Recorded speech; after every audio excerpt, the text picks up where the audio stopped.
رح أدخل البريوش على الفرن بيطولوا بالفرن تقريبا نص ساعة على حرارة 180، وبالأخير آخر 10 دقايق رح أحمر الوجه.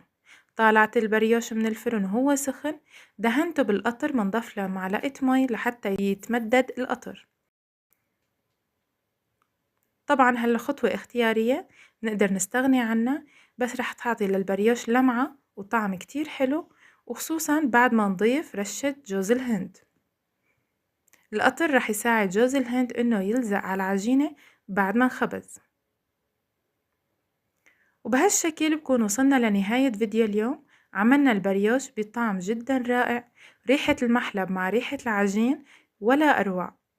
العجينة جدا ناجحة وطرية وما عجنت أبدا. بتمنى الوصفة تكون عجبتكم.